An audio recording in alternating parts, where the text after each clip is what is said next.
Les belles histoires d'entreprises libérées sont tentantes pour les directions, à juste titre. Plus de performance, des collaborateurs heureux, c'est l'idéal.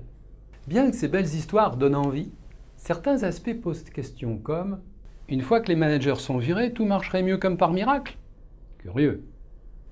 Tous insistent pour préciser qu'il n'y a pas de méthode. Surprenant. Finalement, vous pourriez vous dire « C'est trop beau pour être vrai » et passez votre chemin. Ce serait rater une fantastique occasion. Ceux qui ont l'expérience de mener des hommes ont du mal à croire que tout marche, comme sur des roulettes, une fois qu'on a supprimé les contrôles. Et cependant, faire confiance est une piste à mener jusqu'au bout car elle concerne 97% des collaborateurs.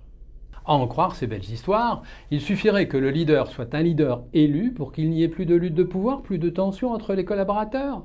Plus besoin de manager pour réguler les tensions, qui peut le croire?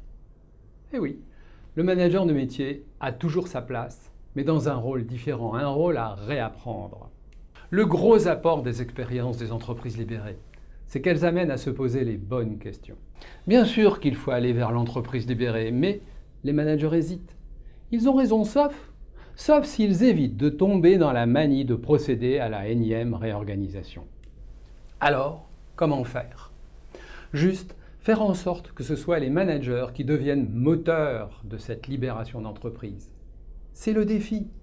Dans une entreprise libérée, c'est quoi le défi du manager? C'est d'abord donner un espace de fou, un espace de liberté à ses collaborateurs.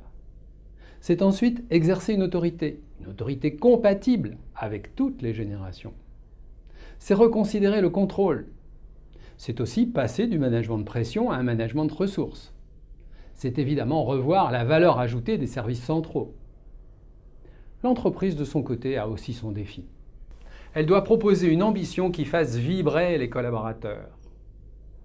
Les managers ont juste à réapprendre 4 compétences pour être acteurs dans la démarche de l'entreprise libérée.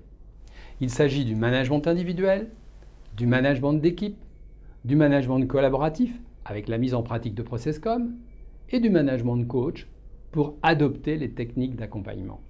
Des centaines de managers ont réappris leur management des hommes avec nous. Ils témoignent des résultats qu'ils obtiennent, des compétences acquises dans nos cursus de formation. Retrouvez leurs témoignages sur le site de Managis qui s'inscrit. L'école du management des hommes se positionne clairement sur l'entreprise libérée. En tentant de prendre de la hauteur de vue, vous découvrirez plusieurs billets d'entreprise libérée en allant sur mon blog. Merci.